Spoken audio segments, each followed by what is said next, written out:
Video número 6. Introducción al tratamiento de aguas residuales. Bueno, vamos a ponernos las pilas nuevamente para introducirnos a este capítulo que nos va a servir de base para lo que vamos a desarrollar en el futuro. Estas son las bases, la cimentación del tratamiento de aguas residuales. Por lo tanto, dos cositas tenemos que tener en cuenta. Primero es las normas a utilizar. Entonces, en cuanto a las normas a utilizar, básicamente vamos a trabajar sobre dos normas muy específicas. La primera es la norma RAS, ¿no? Y es la resolución 0330 del 8 de junio de 2017. Esa es para nosotros la norma. ¿Y qué es el RAS? Pues es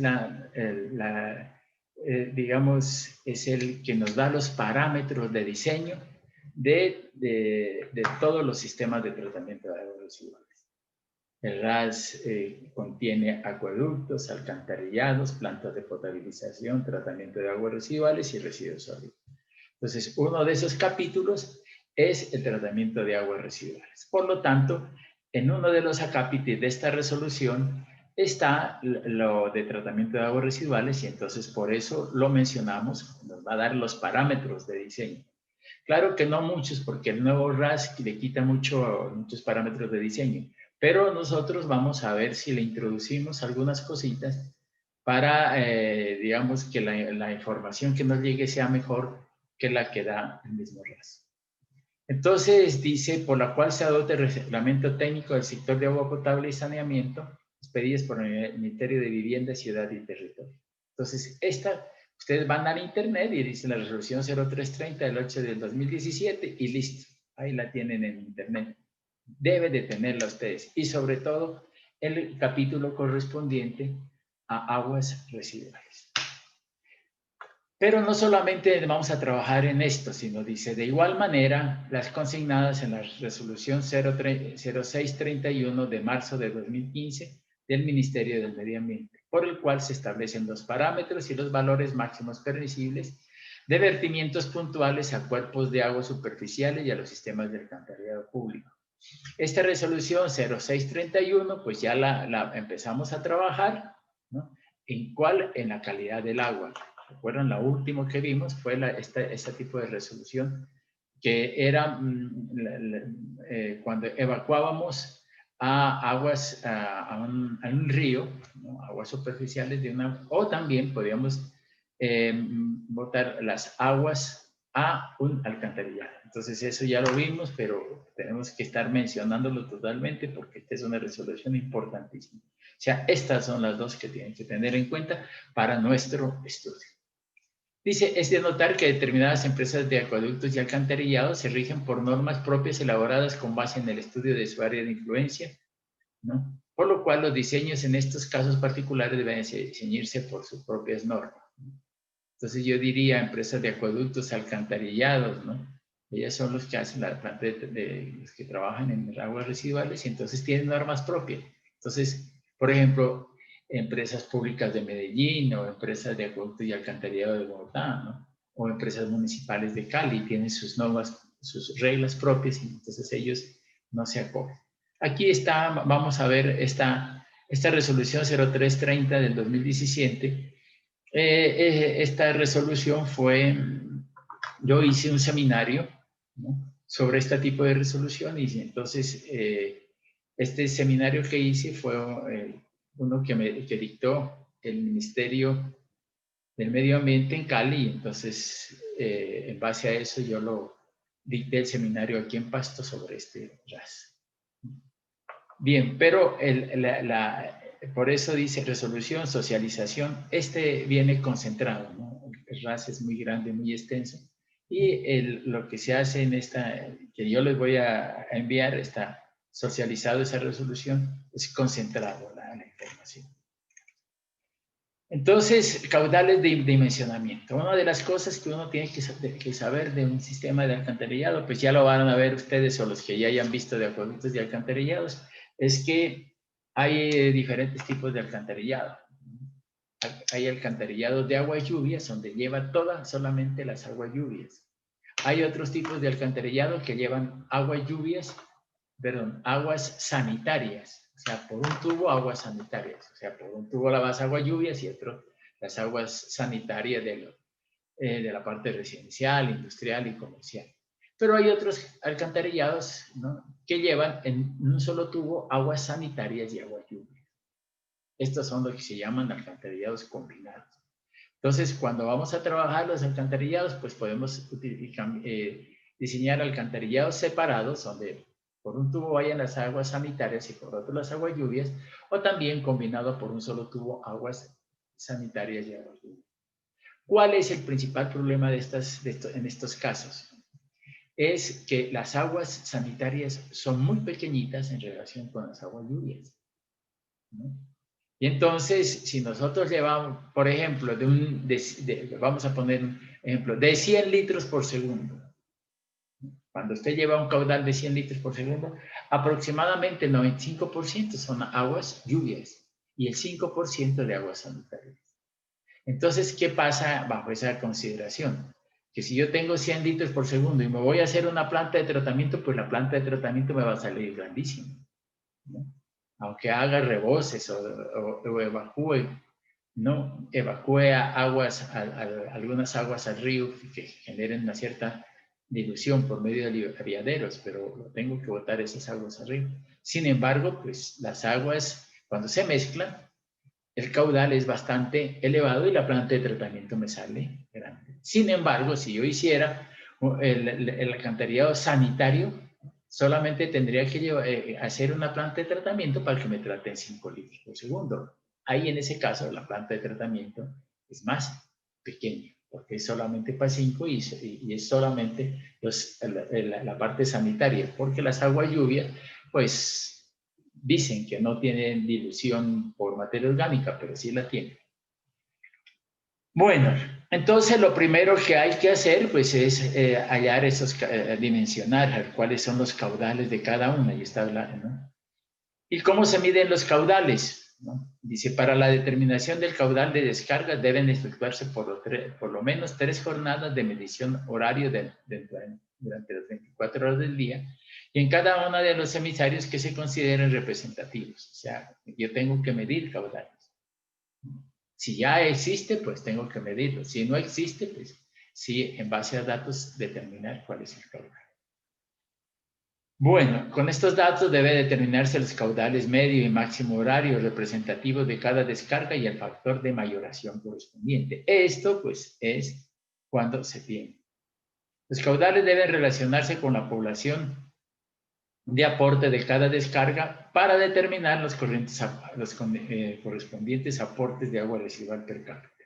En caso de existir descargas industriales dentro del sistema de alcantarillado, deben calcularse por separado los caudales domésticos e industriales.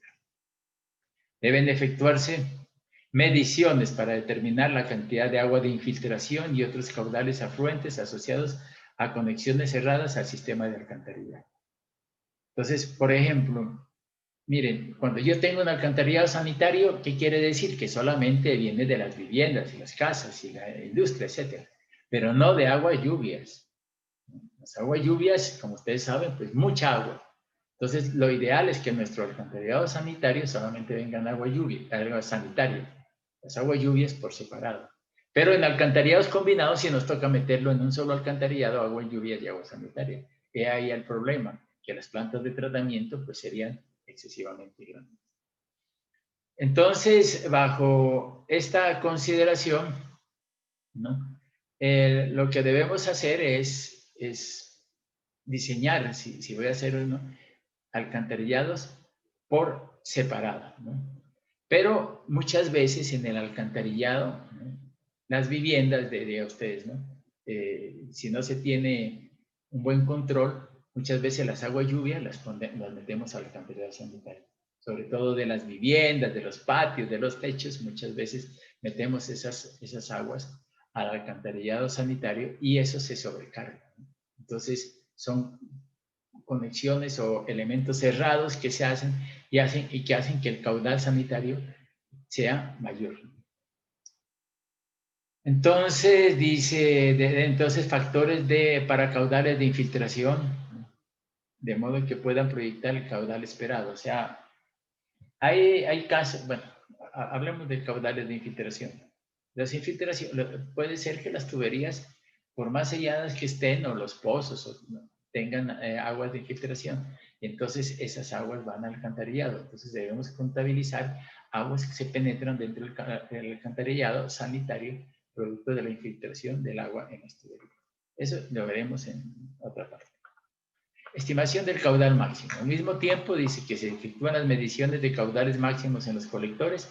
Debe estimarse el caudal máximo horario con base a factores de mayoración.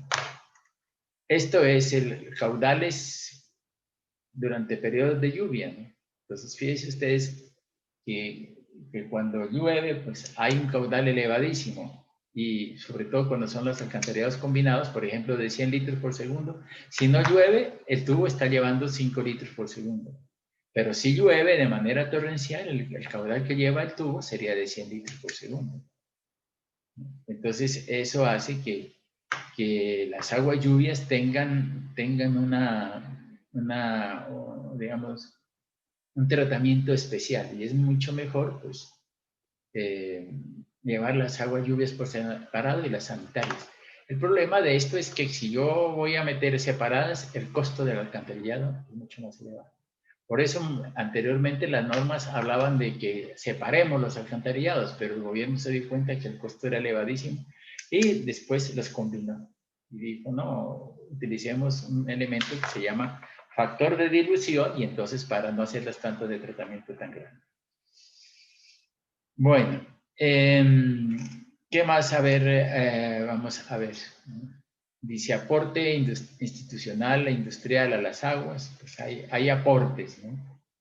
Instituciones, ¿no? Las industrias hacen gran aporte, ¿no? Es más, por ejemplo, en sistemas de suministro de agua, si tenemos procesos industriales, la mayor cantidad de agua de suministro es de agua industrial, ¿no? Y entonces, como absorbe la gran cantidad de agua a la industria, pues se evacúa también gran cantidad de agua. Por eso, cuando tenemos industrias, pues tenemos que hacerle un estudio de la industria para determinar cuál es la cantidad de agua que evacúa, porque generalmente es bastante elevada. Bien, vamos a ver el caudal de diseño. Este era el que estamos hablando de estimación de caudales y voy a llegar a esto que es lo que más me interesa.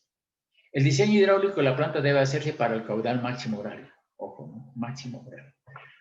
Pero esto es general, pero hay partes que vamos a ver que no se diseñan con el caudal máximo horario. Esto diríamos nosotros que es de tipo general. Los caudales industriales deben calcularse para los periodos críticos de producción, ¿no? O sea, cuando la producción es máxima. La modulación de caudales para la expansión futura de la planta de tratamiento debe asociarse a estudios de costo mínimo de acuerdo con lo indicado en el capítulo A8. Este es capítulo A8 del RAS 2000, ¿no? Aquí por eso es, ¿no? Este es RAS 2000, con excepción del nivel de bajo de complejidad. Dice, para comunidades sin alcantarillado debe determinarse el caudal medio de diseño con base en la dotación de agua potable multiplicada por la población y un factor de retorno entre 70 y 80%. Más los caudales de infiltración, conexiones cerradas y los aportes institucionales, comerciales e industriales. Entonces, ¿qué es este 70 y 80%?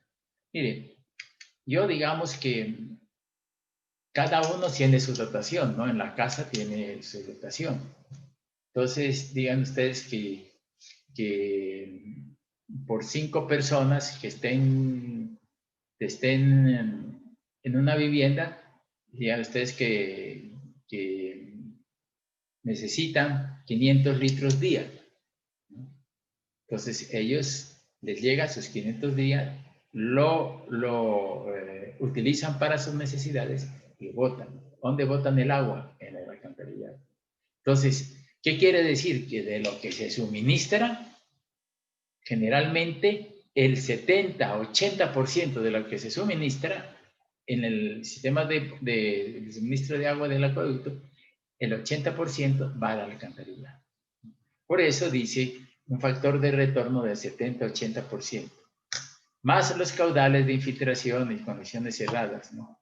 Entonces, tenemos esto por consumo doméstico, lo que hacemos nosotros en nuestra vivienda, pues más otros aportes, que son aportes por la industria, aportes con el comercio, etcétera, pues diferentes elementos.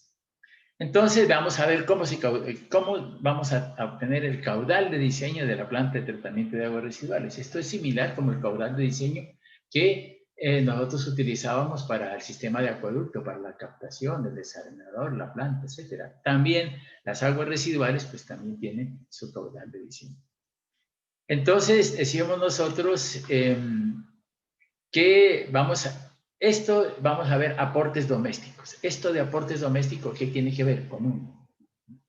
Usted decía, por eso habíamos hablado de dotación neta y dotación bruta. La dotación neta es la que yo necesito y la dotación bruta es la que tiene que venir, ¿no? Entonces, yo tengo mi dotación, esta dotación, ¿cómo la calculo? Pues ustedes ya la calcularon en el sistema de abastecimiento, ¿no? Y es la misma, la dotación del sistema de abastecimiento. La densidad, decíamos nosotros que la densidad es, digamos, la cantidad de habitantes que hay en una zona, ¿no? Entonces, eso es la densidad. Y yo la puedo determinar la densidad en base del número de habitantes y dividido entre el área, ¿no? Entonces, tendría yo que D es la densidad, P es la población futura, R es un factor de retorno, R es el que decíamos nosotros en 70 y 80%, no todo el agua va a ir al alcantarillado, y A, área futura. Entonces decimos que el aporte doméstico es igual a C por D por A, C por D por A por R sobre 86.400. C es la dotación que la establecíamos nosotros como sistema de acueducto. La densidad, entonces la densidad, eso es habitantes, ¿no?, por hectárea. El A es el área futura. Y entonces IR es un coeficiente de retorno, ¿no?, factor de retorno que dice que está entre 0,7 y 0,8.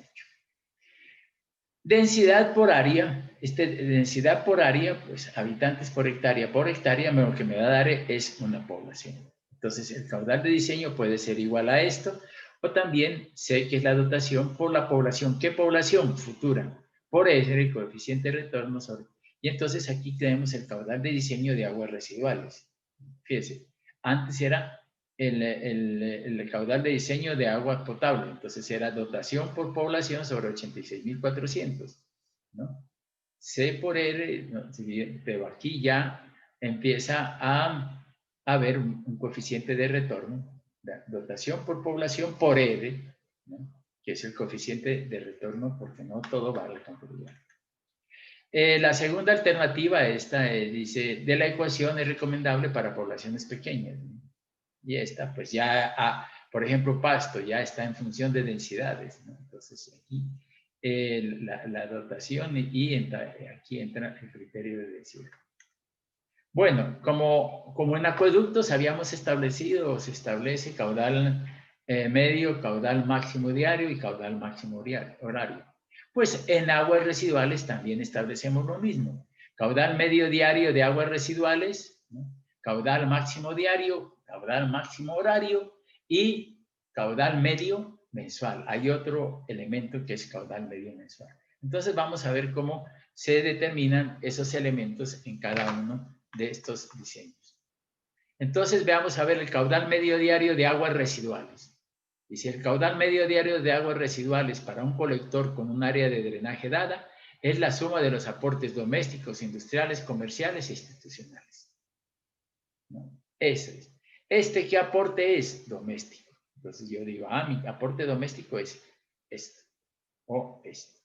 Pero falta, ¿no?, los domésticos, industriales, comerciales e institucionales. Entonces, esos cuatro. Entonces, si yo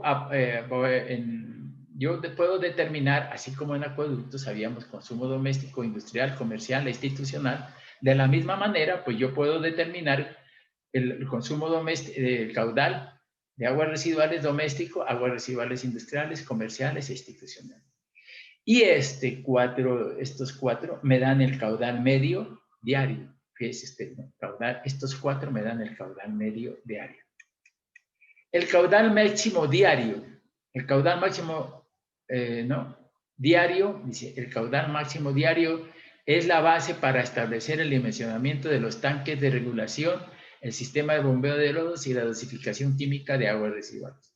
El caudal máximo diario del día máximo se estima a partir del caudal final medio diario, mediante el uso de factores de mayoración F de acuerdo a la tabla 3.1.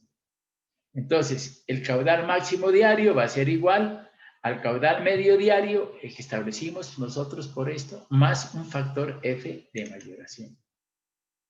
¿Cuál es ese? Pues está en la tabla 3.1, ahora lo veremos.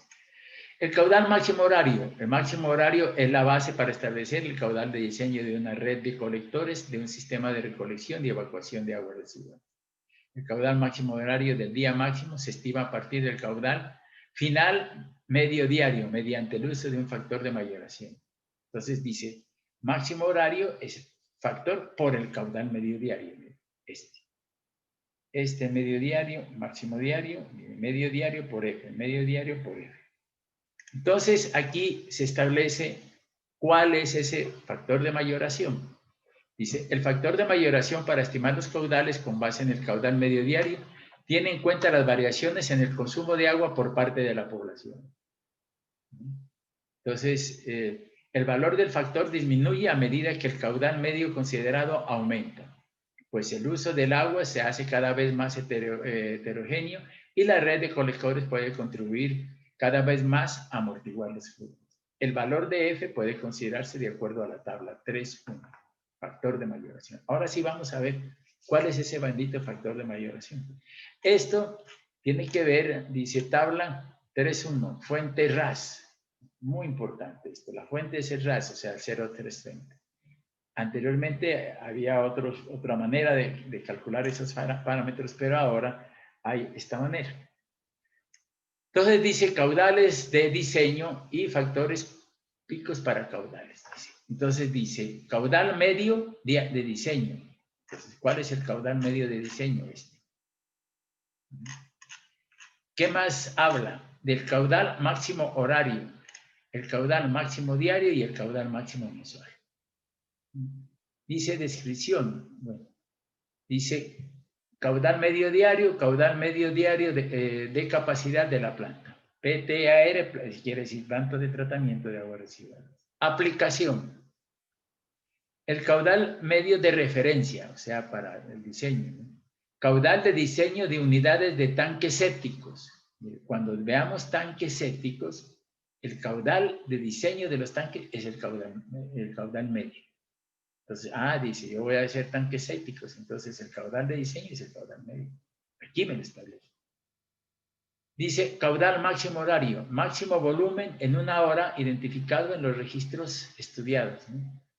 Entonces dice, ¿para qué sirve el caudal? Para dimensionamiento del sistema de bombeo, para los procesos físicos, desarenadores, cribados, trampa de grasas, sedimentadores primarios y secundarios.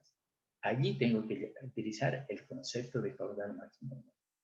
Desarrollo de estrategias operativas, conductos de interconexión de unidades de proceso. Todo esto lo tengo que diseñar con el caudal máximo horario. El caudal máximo diario, máximo volumen en un día, identificando en los registros estudiados. Entonces dice dimensionamiento de tanques de regulación, dimensionamiento de sistemas de bombeo de lodos, y dimensionamiento de dosificadores químicos. Para eso me sirve el caudal máximo diario. Y vamos a ver el caudal máximo, este ya no es diario, sino mensual. O sea, si este es en un día, este es en un mes. Caudal promedio diario para un mes con el mayor volumen mensual, identificado en los registros estudiados. Entonces es dimensionamiento de bioreactores, o sea, decantadores, y dimensionamiento de almacenamiento de químicos. Entonces, este era dosificación y almacenamiento. Me sirve el caudal máximo mensual. Bueno, entonces fíjense ustedes que aquí yo estoy definiendo cada uno de los elementos y aquí para qué lo puedo aplicar. Bien, entonces aquí dice factores picos para caudales. Entonces, factores de mayoración para picos de caudales. Entonces dice rango de caudales. De 0 a 10 litros por segundo, dice factor máximo horario 4. Factor máximo diario 3. Y factor máximo mensual 1,7. O sea que yo calculo el caudal máximo horario y entonces digo máximo horario lo multiplico por 4. Máximo diario, entonces el factor lo multiplico por 3. Y máximo mensual, este caudal máximo mensual lo multiplico por 1,7. Pero aquí hay alguna cosita que es esta. Los valores de los factores máximos horarios diario y mensual para caudales entre 10 y 90 se interpolarán linealmente. Entonces, digan ustedes que mi caudal es 50 litros por segundo. Entonces sería entre 10 y 90, 50 litros por segundo. ¿Cuál sería entre 4 y 29? Pues, o 4 y 2, 9. Entonces sería aquí aproximadamente, si yo estoy hablando de 3,45, 3,50, ¿no? Entonces sería interpolado a los 50, de pronto 3,50, 3,40, no sé. Y aquí también entre 3 y 2,1, si yo dije 50 litros, pues vendrá a ser 2,4, 2,5 el valor, pero lo interpolamos. Pero 1,7 y 1,5, pues podría ser aquí el factor para 50 litros por segundo, 1,6. Y aquí aparece entre caudales hasta de 90 y mayores, ¿no? Dice mayores a 700 litros, o sea que de 90 a 700, mayores a 700 ya es 2, 1, 5. Noten ustedes que el factor va disminuyendo, ¿no? A medida que, ¿no? El caudal máximo horario mensual disminuye. Y también va disminuyendo a medida que el caudal aumenta, y esto es porque aumenta la población, y entonces el caudal se vuelve más homogéneo y entonces se disminuye de igual manera el factor F. Entonces tendremos nosotros ya, entonces digo yo, bueno, el caudal máximo de diseño, miren, ¿no? Entonces en una alcantarilla que hay, ¿no? Dice, el caudal máximo se obtiene sumando el caudal máximo horario del máximo día, o sea, caudal máximo, y los aportes, ¿no? Por infiltración y conexiones cerradas. Entonces, caudal de diseño. Entonces dije, ¿no? Caudal máximo horario, ¿cuál fue el caudal máximo horario? Miren, es igual al caudal medio diario por el factor de mayoración. Entonces tendría yo el caudal máximo horario más los caudales. Esto, miren, a este caudal máximo horario, solamente a ese le aplicamos el factor de mayoración, no a los caudales de infiltración y corrección de sellado. Este caudal de infiltración, ¿no? Es un caudal que está en las tuberías, ¿no? O sea, por ejemplo, si una tubería, el nivel freático está por encima de la tubería, entonces en todo el sistema el agua está actuando a presión y de pronto por cualquier junta o unión, pues se puede ir allí agua y entonces ese es el caudal de infiltración. Y este caudal de conexiones cerradas, pues es el agua, ¿no? Las aguas lluvias, por ejemplo, que meten al sistema de alcantarillado. Entonces, cuando meten eso, hay que determinar cuál es el caudal. Entonces, tendremos nosotros que el caudal de diseño total, ¿no? Es igual a estos valores. Y esos valores son los que están llegando a la planta. Este caudal máximo de diseño es como que si estuvieran llegando aguas sanitarias. O sea, este sistema es como que solamente hubieran aguas sanitarias. Pero si yo digo voy a meter en un tubo aguas sanitarias y agua lluvia, lo puedo hacer, sí, pero usted sabe que de 100 litros, 5. Y los 95 son, o sea que cuando yo diseño un alcantarillado combinado, como el agua lluvia son tan poquitas, generalmente el alcantarillado combinado lo diseño para caudales de agua lluvia. Pero el problema es en una planta de tratamiento, ¿no? Cuando va a una planta de tratamiento de aguas residuales, pues llegarán 5 litros por segundo, ¿no? Pero yo no, lo que tengo que hacer es ahí calcular los aportes de agua y lluvias y hasta cierto punto, ¿no? Yo teniendo en cuenta los factores de dilución que tenemos en aliviaderos, ¿no? Por encima del factor de dilución yo podía botar directamente al río porque el agua está diluida y llevar las otras aguas a la planta de tratamiento. Bueno, criterios, bueno, ¿qué dice aquí? Toda tubería o canal debe diseñarse para llevar el flujo máximo horario esperado. La tubería influente debe diseñarse para que se descargue libremente. Cuando se tengan vertederos de excesos a la entrada de la planta, debe hacerse estudios de modelación de la calidad del agua del cuerpo receptor bajo condiciones de rebose, tanto de alcantarillado como el vertedero en el cuerpo receptor, para garantizar que se cumplan las normas de calidad de las corrientes fijadas por la entidad correspondiente para el uso deseado. ¿Qué quiere decir esto? Que yo, por ejemplo, digo, 100 litros por segundo no puedo llevarlo, ¿no? Yo no puedo llevar 100 litros por segundo a la planta de tratamiento. Entonces, ¿qué hacen? Me dicen, ¿no? Yo puedo llevarme, pero un agua diluida. Ya de cuando el agua está diluida y no le hace daño a la fuente receptora, entonces boto esa agua al río. Y el resto sí la trato. Entonces dice, por ejemplo, dice, yo tengo una dilución de 1,3. Entonces el caudal sanitario, digamos que fue 5 litros por segundo. Y la dilución 1 y 3 de agua lluvias, entonces serían 20 litros por segundo. 1 y 3, entonces tendríamos 15 más 5, 20 litros por segundo. Cuando pase el agua hasta 20 litros por segundo, va a la planta directo, ¿no? Y la planta la diseñamos para hacer 20 litros por segundo, pero el resto, antes de la planta lo botamos, porque ya está diluido, y esa dilución no afecta al río. Eso es lo que hacemos. Conducciones y vertederos de exceso. Muchas veces hacemos esos vertederos de exceso, porque si no, entonces, ¿para cuánto hace la planta? Para 20. En vez de hacerla para 5. Bueno,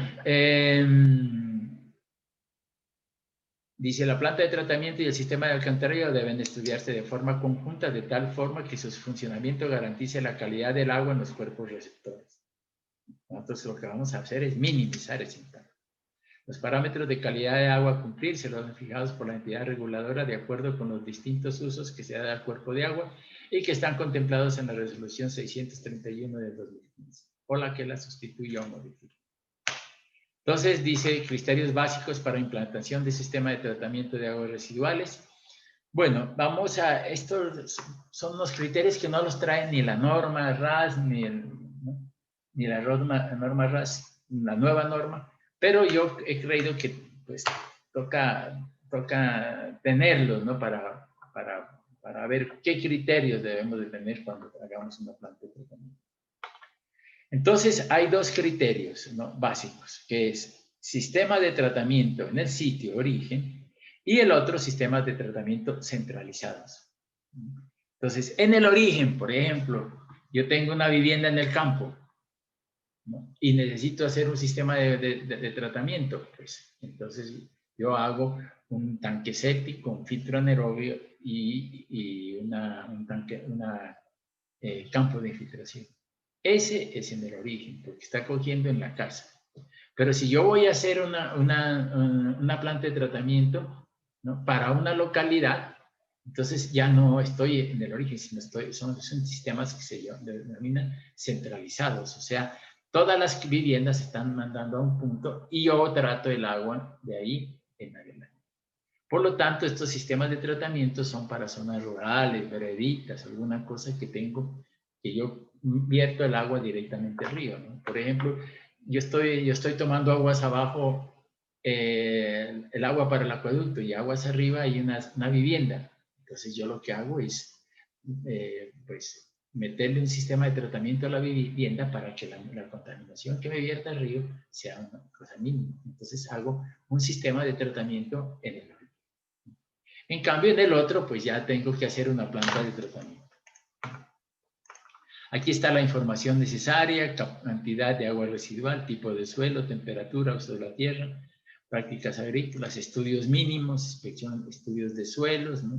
Topográficos, hidrológicos, aquí precipitación, evapotranspiración, vulnerabilidad sísmica, inundaciones.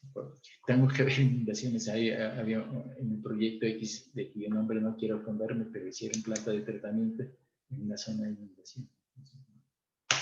Dentro de sistemas, ¿qué sistemas están en el tratamiento en el origen? Trampa de grasas, por ejemplo. Esto se hace mucho en los restaurantes, ¿no? En las viviendas, tanque séptico, que esta es la unidad básica para tratamiento. Entre los tratamientos, es decir, campos de infiltración, filtros intermitentes, unidades artificiales, filtros sumergidos aireados y laguna de oxidación. Esto lo vamos a ver, trapitas de grasa, como diseñamos un taque. Post-tratamiento vamos a ver campos de infiltración, filtros intermitentes, también lo vamos a ver, humedales artificiales también, filtros sumergidos y lagunas de oxidación. Vamos a hacer todo esto. Sistemas centralizados, ¿no? Dice sistemas que serán descritos en detalle en capítulos posteriores. Sistemas centralizados. En los casos de que no sea factible la utilización de sistema de tratamiento en el sitio de origen, debido a la magnitud del volumen de las aguas residuales al tratar, deben utilizarse sistemas adecuados con mayor capacidad. Su selección queda al criterio del diseñador y se debe regir por lo establecido en el presente numeral. Entonces, aquí está el alcance, una información necesaria para el diseño. Debe tener en cuenta población a servir, cantidad, temperatura, sobre la tierra, zonificación, prácticas agrícolas. Y aquí también caudales promedio diario, máximo diario, horario, mínimo horario, es lo que estábamos hablando. Estudios mínimos, dice inspección universal, estudios de suelos, topográficos, aquí vienen todos los estudios. Inundaciones, dirección de vientos. Estos, para que lo tengan en cuenta si van a diseñar una planta, entonces aquí tienen ustedes un poco de cosas, ¿no?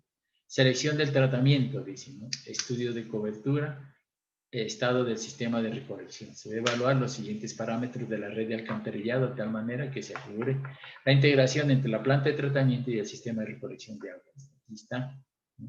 ¿Qué tienen que ver? Estudios de calidad de la fuente receptora. Miren, no se debe perder de vista que el objeto final del tratamiento de las aguas residuales municipales es asegurar que el cuerpo de agua receptor tenga una calidad de agua tal que pueda sustentar los usos que le dé a dicho cuerpo de agua. Aguas abajo de la descarga. Estos usos existen de hecho por la comunidad o son establecidos por la entidad responsable de manejar el recurso. Las características de la calidad de agua que garantizan el uso deseado o actual están definidas en Colombia por la resolución 0631 de 2015. Entonces, allí están los criterios que ya los tenemos nosotros. Entonces, dice, los parámetros a modelar en el cuerpo de agua receptor serán aquellos que afecten las calidades de agua estipuladas en los usos definidos en la resolución 0631 de 2015. O aquella que lo sustituya. Como mínimo se deben realizar los siguientes estudios de calidad de la fuente receptora. Oxígeno disuelto, demanda bioquímica de oxígeno, coliformes, nutrientes y sólidos. Fíjense, nutrientes, sólidos. Por eso nosotros vamos a hacer estos ensayos, ¿no? Oxígeno disuelto, DBO, coliformes, nutrientes, y se los vamos a ver si...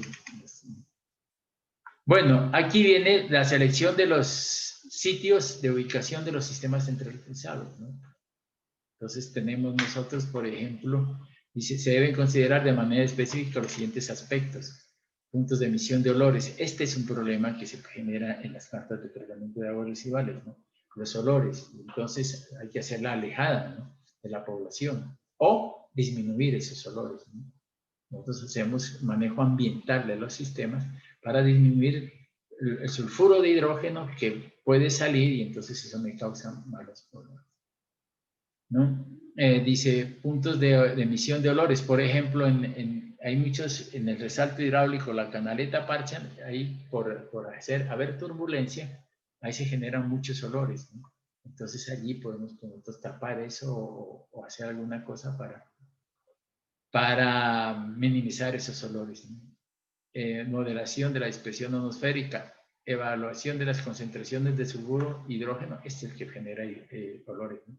y otras sustancias olorosas en las zonas aledañas, considerando concentraciones pico con frecuencias inferiores a 15 minutos. Medidas de mitigación también. Entonces, aquí hay digamos, una reglamentación para eso, ¿no? Control de olores.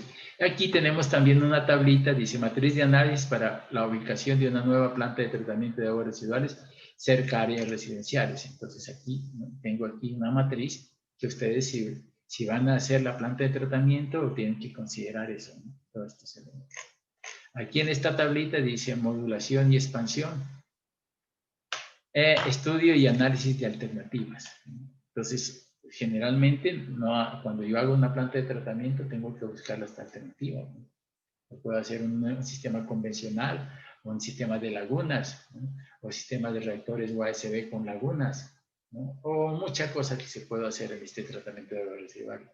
Entonces, tengo que buscar alternativas y hay que hacer un análisis de costo y evaluar de todas esas alternativas cuál es la mejor alternativa en cuanto a costos, capacidad técnica y operativa. Porque los sistemas de aguas residuales necesitan bastante personal técnico capacitado, si no, no funciona. Bien, entonces aquí dice la localización, cuando se pueden presentar problemas de olores. Estos cuadritos. Parámetros que deben ser regulados para que no contribuyan los problemas de olores en sistemas de tratamiento de aguas residuales. Limitaciones.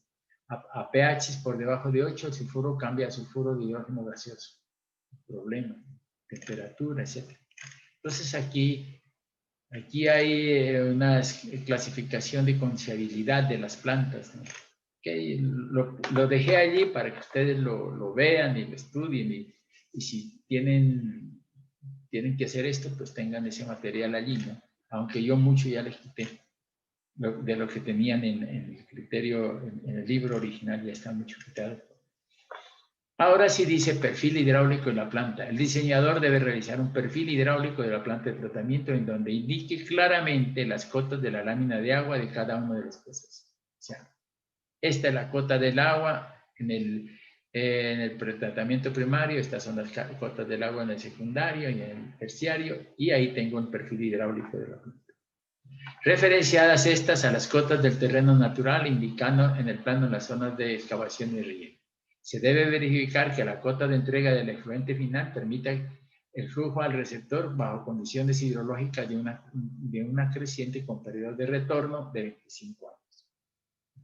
Entonces, yo debo de hacer mi perfil de la planta. La entrada, cuál es la cota del agua, cuál es la cota del canal, cuál es la cota del tratamiento primario, es decir, todas las cotas para generar ese perfil hidráulico. Bien, entonces visto esto de una manera general de la localización de la planta, del problema de los olores y viendo que hay un perfil hidráulico allí, vamos a entrar entonces a introducirnos en el tratamiento de aguas residuales. Entonces dice tipos de tratamiento.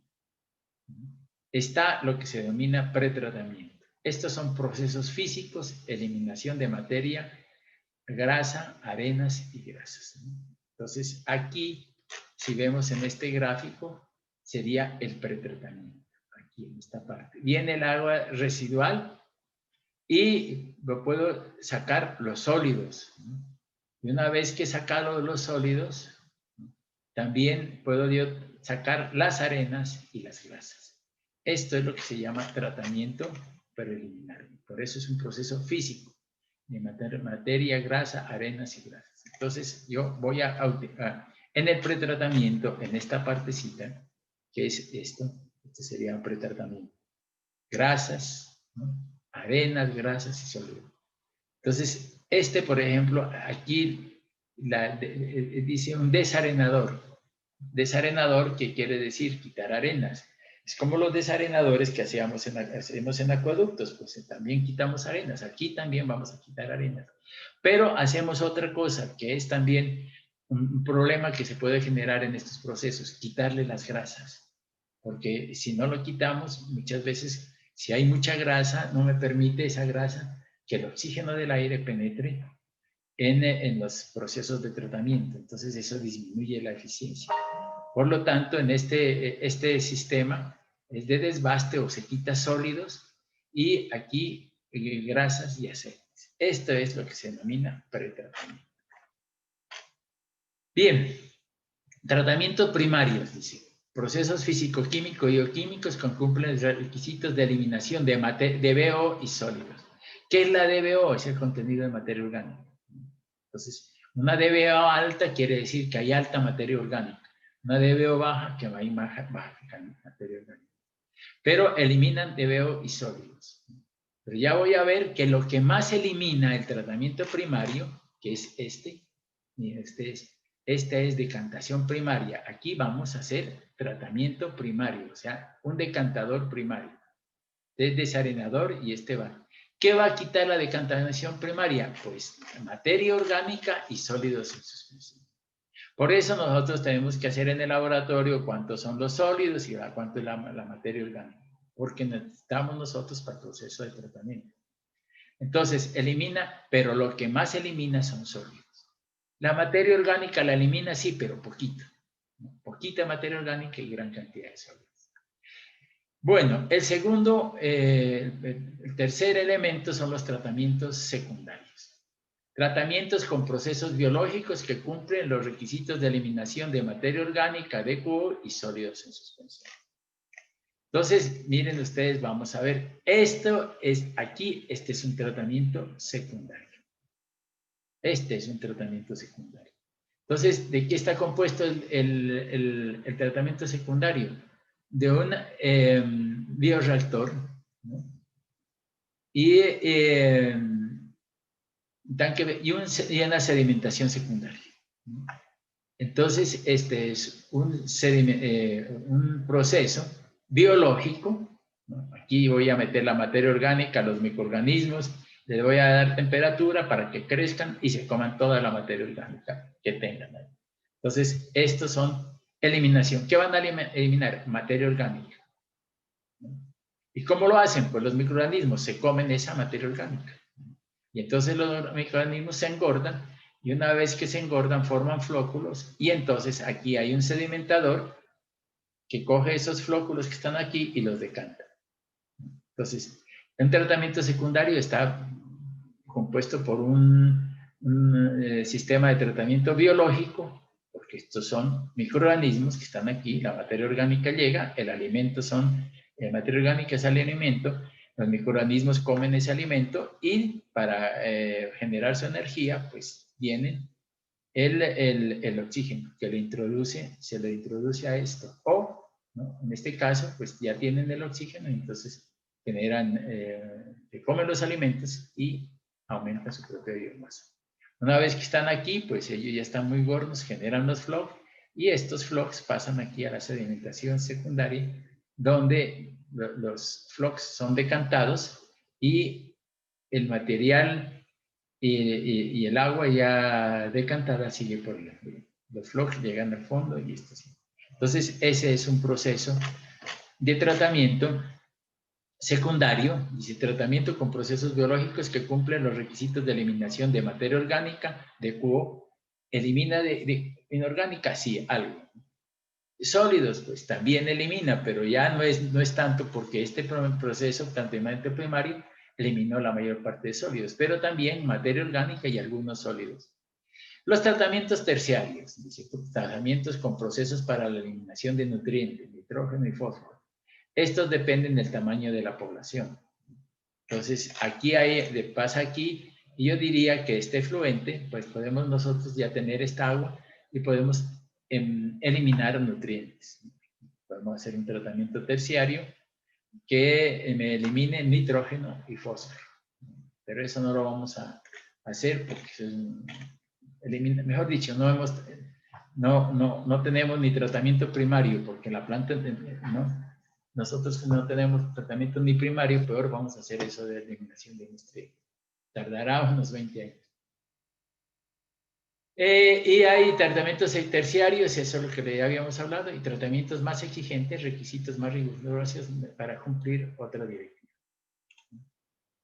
La planta de tratamiento de aguas residuales urbana debe concebirse de forma tal que asegure un buen funcionamiento, disminuya el impacto ambiental y optimicen los costos. Esta es la línea de tratamiento. Tratamiento, pretratamiento, que era aquí, tratamiento primario aquí, tratamiento secundario, y aquí en el sale, pues puede hacer un tratamiento terciario. Entonces dice, dentro de un esquema general básico de una PETAR puede distinguirse dos líneas de tratamiento. La línea de agua, que es esta, que va aquí y sale, en la que se incluyen aquellos procesos que permiten eliminar o reducir los elementos contaminantes de los vertidos objeto de tratamiento, y la línea de fangos, que se concibe para tratar los productos originados en la línea anterior, para que puedan ser evacuados bajo condiciones óptimas de manejo y sanitarias. Entonces, aquí viene el proceso, y viene el problema. Aquí hay arenas y grasas que les podemos botar a los rellenos sanitarios, etc. Pero aquí, como estamos hablando de sólidos en suspensión, pues se generan unos fangos. Van a decantar, ¿no? Por eso hacíamos el ensayo de Cono y Hoff. Te mete el agua en un tiempo y entonces ve la cantidad de fangos. Entonces yo puedo decir, relacionar eso con la decantación primaria. Pero aquí hay otro decantador, un sedimentador secundario, que también me produce fangos. Entonces, aquí hay fangos que son más que todo sólidos en suspensión. Y aquí van a haber fangos que es, mayormente, pues es materia orgánica. Entonces, aquí tenemos que llegar a una parte, a un tanque que se llama espesador. Entonces, estos fangos de aquí y estos fangos de aquí los vamos a tratar en el espesador. ¿Qué hace el espesador? El espesador son por gravedad. Pues el espesador lo que hace es concentrar los fangos y sacar el agua. O sea, vamos a concentrar el fango. El espesador es como un desarenador que va el agua al fondo. Entonces, esa agua con sólidos y con materia orgánica que queda en el fondo, la sacamos, ¿no? Y la biodegradamos, ¿no? Venimos aquí, ya saliendo esa agua de estos dos, de estos elementos, la estabilizamos, ¿no? Y entonces aquí hacemos algo importante, que es aquí hacemos un tanque de digestión anaerobia. Esto puede ser aerobio, pero esto es anaerobio. Entonces, aquí, ¿por qué anaerobia? Porque aquí hay mucha materia orgánica y sólidos, ¿no? Entonces, aquí se involucra gran cantidad de materia orgánica. Podría ser yo, ¿no? Dos fases, ¿no? Meter digestión anaerobia o hacer estabilización de tipo aerobio. Pero el problema de estos dos es que como la concentración de fangos tiene mucha materia orgánica, si yo hago una estabilización aerobia, necesito demasiadamente aire para que las bacterias sean aerobias y me generen disminución de la carga contaminante. Entonces, yo lo que hago es más bien venirme por esta parte que es digestión anaerobia, que la digestión anaerobia sí acepta grandes cargas contaminantes, ¿no? Y aquí hay microorganismos, pues microorganismos anaerobios. Y después estos microorganismos anaerobios, ¿no? Respiran y evacúan ¿qué? Gases. ¿Qué gases evacúan aquí de la digestión anaerobia? Pues CO2, CH4, metano y H2S, sulfuro de hidrógeno. Y esto es lo que huele, son gases. Y entonces, como yo saco de esta digestión anaerobia, salen gases. Esos gases yo los puedo aprovechar. ¿Aprovechar en qué? Si sale CO2, pues no es problema, ese CO2 no tiene problema. El que más tiene problema es el metano, ¿no? CH4, y tiene problemas con la capa de ozono. Entonces lo que hacemos nosotros es, el metano es un gas y es un gas inflamable. Por lo tanto, yo puedo aprovechar ese gas para diferentes cosas, ¿no? Por ejemplo, pongo una máquina y transformo ese gas, ese metano, en energía eléctrica. Puedo alimentar alguna zona con biogás, o puedo generar energía eléctrica.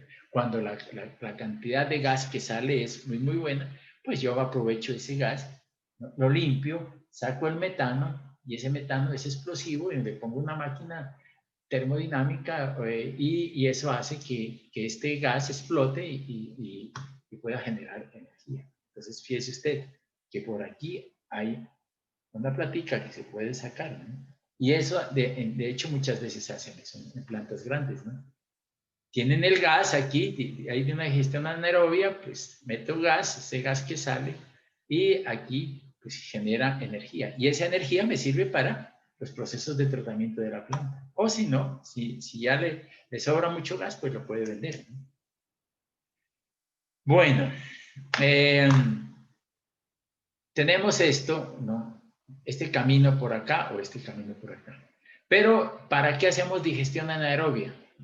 Pues aquí hay microorganismos, hay gran cantidad de microorganismos, los que salen de aquí de los fangos. Los estabilicé, ¿no? Los saqué aquí y los estabilicé y digo, van a digestión anaerobia. Y entonces, ¿qué hace la digestor anaerobio? Pues el digestor anaerobio está llegando gran cantidad de materia orgánica, pero no tiene muchos microorganismos. Entonces, los microorganismos, ¿qué van a hacer? Pues consumir la materia orgánica. Consumir toda la materia orgánica que usted le ha llevado allí. Y entonces, ¿qué pasa con los microorganismos? Pues que consumen la materia orgánica, pero como consumieron toda la materia orgánica, después no va a haber materia orgánica. Y entonces, ¿qué van a hacer los microorganismos? Pues morirse. Y entonces, y la materia orgánica no, ya fue biodegradada. Ya la materia orgánica que venía aquí salió en CO2, en gas y todo. Y entonces, ¿qué pasa aquí? Que este lodo que sale de digestión anaerobia ya es un lodo estable, que no huele. Aquí el lodo huele porque no ha sido digerido, pero aquí cuando ya pasó por aquí, ya sale el lodo, ya es estabilizado, o sea que no es un lodo que no huele. Entonces después llega un proceso físico, ¿no? Y aquí lo que hacemos en esta cosa es quitarle el agua a ese lodo y lo sometemos a especiamiento, ¿no? Y deshidratación. Y por último, nos vamos a disposición final. O sea, todo esto es el proceso de tratamiento que tenemos ahí, que lo veremos posteriormente. Entonces, veamos a ver, decíamos que ya veamos línea de agua, por eso línea de lodos. Miren ustedes que la línea de agua es facilita, ¿no? Pero la línea de lodos viene desde aquí, acá, pasa aquí, va por acá, y de aquí pasa a esta zona, y bueno, entonces la línea de lodos es tenaz, y tenemos que hacer procesos físicos, químicos y biológicos. Por lo tanto, el personal que va a trabajar en una planta de tratamiento de aguas residuales es un personal que tiene que estar muy capacitado. Y eso es lo que yo quiero que ustedes salgan, capacitado para manejar este tipo de plantas. Porque ustedes ya tienen los criterios, tienen criterio de la calidad físico-química del agua residual y las características biológicas de los elementos. Entonces, ya con eso ustedes pueden operar y mantener tranquilamente una planta de tratamiento. Para eso es la capacitación, para que diseñen, operen y mantengan una planta de tratamiento. Pero para ello tienen que saber cuáles son los procesos. Entonces vamos a ver la línea de agua, dice pretratamiento, mediante el cual se eliminan materias gruesas que debido a su naturaleza o tamaño pueden originar problemas en los tratamientos posteriores. Palos, piedras, todo lo que viene en las aguas residuales. En tal caso, tal es el caso de las materias flotantes, arenas, grasas, etc. Las operaciones que comprenden generalmente son desbaste. Aquí cuando digo desbaste es una rejilla. Cuando hay mucho material grueso, pues hacemos un tanque y para que caiga el material grueso y no pase. Y entonces eso con poleas o con palas, parecido a una retroexcavadora, pues podemos sacar ese material grueso. Pero lo primero, después de allí, sigue un desbaste, o sea, quitar, ¿no?, quitar el material grueso que llega. Después el desarenado, quitar las arenas. Después desengrasado, dice quitar las grasas, aunque en algunos casos también puede incluir preaireación, ¿no? Tamizado, predecantación, o sea, ¿no? Yo puedo preaireación, ¿por qué? Una aireación previa, ¿para qué? Para que la grasa vaya a la parte superior. Entonces, todo esto decíamos nosotros que era pretratamiento, ¿no? Pretratamiento, desbaste, y salen, ¿no? Y desarenado. Ese es el primer caso. Tratamiento primario, destinado fundamentalmente a la eliminación de la materia en suspensión, siendo poco efectivo en la eliminación de la materia orgánica. Por eso decíamos, ¿no? Aunque reduce parte de la DBO suspendida. Entonces, dice, materia en suspensión, o sea, sólidos en suspensión, pero poco a la materia, pero sí le hace. Tratamiento secundario, por el que se elimina gran parte de la contaminación orgánica. Se trata principalmente de procesos de tipo biológico. Después de esta operación, el efluente pasará a una etapa de clarificación para la eliminación de flóculos biológicos que se han producido, fangos en exceso. Entonces, aquí viene, se están comiendo, ¿no? la materia orgánica, pero se engordan, ¿no? Entonces, aquí esos flocos salen y son decantados aquí. El efluente pasará por una etapa de clarificación para eliminar los flóculos biológicos que han producido, fangos en exceso. Tratamiento terciario permite obtener mejores rendimientos en la eliminación de la materia orgánica, así como reducir otros contaminantes como nutrientes y metales. Yo puedo, en tratamientos terciarios, yo puedo coger y eliminar nitrógeno, ¿no? O eliminar fósforo. Por ejemplo, hay procesos como para la actividad de digamos que tenemos una piscina para peces, ¿no? Un estanque para peces. Los peces tienen un problema, ¿no? Pues como todos orinan, entonces el amonio, NH3 y NH4. Y en cantidades altas ese amonio les puede dañar las branquias a los peces y los peces pueden morir. Y entonces en ese estanque que está en el poco de peces, pues yo lo que hago es sacar el agua y tendría que yo recircularla, porque si no es un gasto altísimo de agua, tener agua, ¿no? Si se tiene una fuente, pues puede pasar y salir, pero muchas veces no se tiene y hay que recircular el agua. Entonces, cuando se recircula el agua, yo lo que pongo un proceso que me elimine el nitrógeno, para que la agua recirculada no contenga nitrógeno y no me le haga daño a los peces. Bueno, la otra parte es la línea de fangos, el tratamiento de las aguas residuales cuyo principal objetivo es la depuración de las mismas antes de su vertido a un cauce receptor conduce a la producción de unos desechos llamados fangos. Problemas fundamentales que originan atendiendo a su exposición final son numerosos, destacando la necesidad de una cierta extensión de terrenos a veces inexistente. Es que nosotros tenemos la línea de fangos y la línea de fangos viene de todo esto, ¿no? O sea, que es casi un terreno igual que tenemos allí, ¿no? El transporte de grandes cantidades de materias a zonas muchas veces alejadas. Si produce fangos, ese fango lo que vamos a hacer es quitarle el agua y generar una torta. Y ahora sí, el fango concentrado me viene sólido. Tengo que llevarlo ¿a dónde? A los rellenos sanitarios. Eso es muy lejos muchas veces. Impacto ambiental negativo, olores, insectos, lixiviados, contaminantes, contaminación atmosférica. Entonces tengo un problema de impacto ambiental. La línea de tratamientos de fangos tiene que incluir esencialmente las siguientes fases. Reducción del volumen para evitar el manejo de grandes cantidades de fango. Estabilización de los mismos para evitar problemas de fermentación y otros riesgos. Consecución de una textura adecuada para que resulte manejable y transportable. Todas estas fases de tratamiento y eliminación de los fangos implican una serie de etapas como son espesamiento, estabilización y acondicionamiento, deshidratación y evaporación final. Bien, entonces fíjense ustedes que los fangos tienen sus problemas y yo creo que es tan problemático como la línea de agua, ¿no? La línea de fangos. Que ya vamos a ver esto, todo esto lo vamos a ver. Aquí hay una tablita 3.6, ¿no? Que es importante que hablemos desde este punto de vista, porque, miren, dice, eficiencias típicas de remoción en los procesos de tratamiento de aguas residuales. Fuente RAS. Esta tablita es de RAS. Habla de pretratamiento, tratamiento primario, y aquí dice tratamiento secundario. Esta es una tablita bien interesante que la coloqué allí porque es la introducción.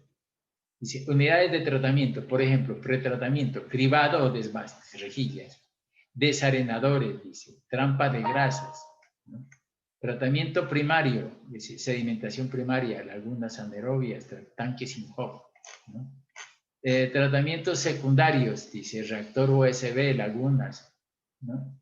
Reactor anaerobio, filtros anaerobios, etc. Aquí, ¿qué es lo que me tiene? Mire, dice eficiencia mínima de remoción de parámetros, porcentajes, ¿no? Este es en porcentaje. Entonces, veamos a ver. Pretratamiento, el cribado, ¿no? ¿Qué hace el cribado? Es una rejilla, ¿no? Es una rejilla.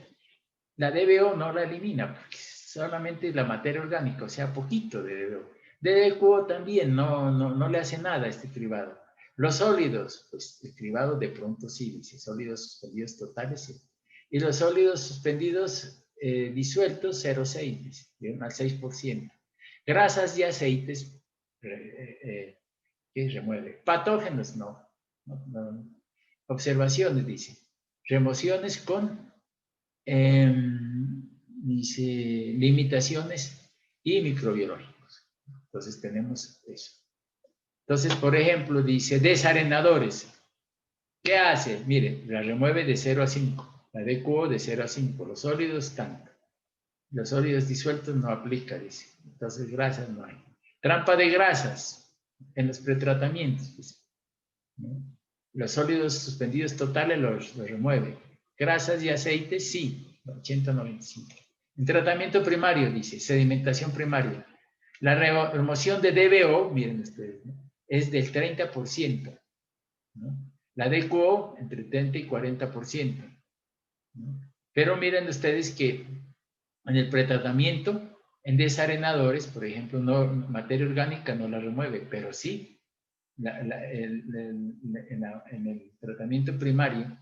Pero los sólidos, fíjese usted, los sólidos totales, eso sí los remueve harto, porque la eliminación es de sólidos.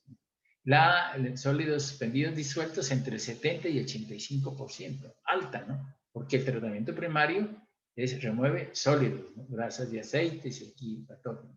Entonces, miren ustedes, ¿qué hace el tratamiento primario? Pues más que todo remueve sólidos en suspensión. DBO, fíjense ustedes, poquita, ¿no? Tanking Home, aquí viene, este es un tanquecito que se utiliza mucho, pero ese tanque también entre 75 y 85 de sólidos suspendidos, ¿no? Entonces, por eso, este me da un porcentaje. Ya esto, por ejemplo, es el reactor de USB, por ejemplo. Estos son secundarios. ¿Qué hacen? ¿Remueven sólidos? Sí, pero lo que más remueven es materia orgánica. Por lo tanto, pues este va a ser lo mayor, ¿no? Mire, reactor USB dice 65, 80. Sólidos suspendidos solamente del 70. Lagunas facultativas del 80 al 90. Lagunas aireadas, 80. Reactor, ¿no? Entonces, miren ustedes que estos valores de DQO son altos porque remueve materia orgánica el tratamiento secundario. Los sólidos también, pero no. Los sólidos suspendidos disueltos, pues ya no aplica esto porque son muy bajos. Entonces, esta tablita me da a mí idea de los procesos de tratamiento. Por ejemplo, yo diría, dentro de los procesos de tratamiento secundario, ¿cuáles son los mejores para eliminar materia orgánica? Entonces, vería yo aquí, dice, filtros percoladores de alta tasa, ¿no? Y plásticos del 75 al 95% de materia orgánica. ¿Qué otro? Dice, las lagunas aireadas del 80 al 95%. Las lagunas facultativas del 80-90, entonces yo digo, pues mejor la hago a estos filtros percoladores de alta tasa, que me remueven del 75 al 95. Entonces, aquí me puedo fijar en esta tablita y tendría qué tipo de tecnología voy a utilizar, ¿no? Dependiendo de la eficiencia de lo que usted quiera tener. Bien, aquí dice un esquema de descontaminación de los sistemas de tratamiento. Entonces, miren ustedes, el tratamiento primario es un tanque. Por aquí entra el agua y por aquí sale el agua y por aquí sale el lodo. Es un tanque de clarificación. Que entra con 100% de DQO y sale con 60% de DQO. Es materia orgánica e inorgánica, ¿no? Y el lodo tiene 40% de DQO. Es un tanque primario de sedimentación, ¿no? Entonces, ¿qué es lo que elimina? Sólidos. Tratamiento biológico aerobio, lodos activos. Entonces, el agua residual viene, aquí hay un sistema de tratamiento biológico, aquí están los microorganismos, llega el agua residual, aquí me está entrando oxígeno y bota CO2 y agua. Y entonces aquí me están los microorganismos comiéndose la materia orgánica. Pero a esto aquí tengo que introducirle oxígeno a este sistema. Con turbinas, etcétera, meto oxígeno para que me coman bien esos microorganismos, ¿no? Porque si no hay oxígeno disuelto, pues esto se vuelve cero y no me depura la materia orgánica. Pero tenemos este tanque más este clarificador, ¿no? Porque los flocks se vuelven gordos y entonces se engordan y pasan aquí. Y aquí hay un lodo. Aquí hay en el cantador primario hay lodo, como decíamos, aquí hay lodo.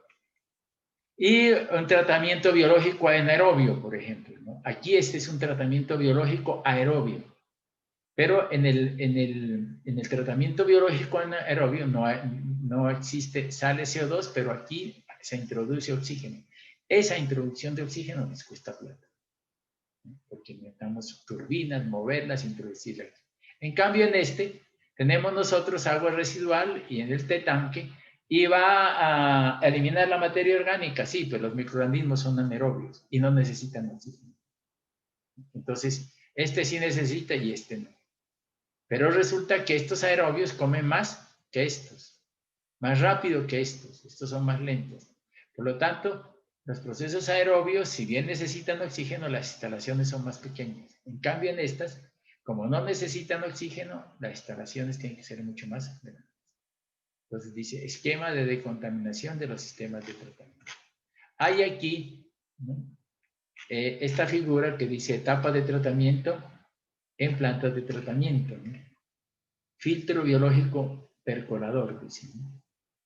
Entonces tenemos pretratamiento, tratamiento primario y aquí tratamiento secundario, ¿no? Viene el filtro biológico percolador y va a un decantador secundario y sale a tratamiento. Y todo esto rojito sale a tratamiento de lodos.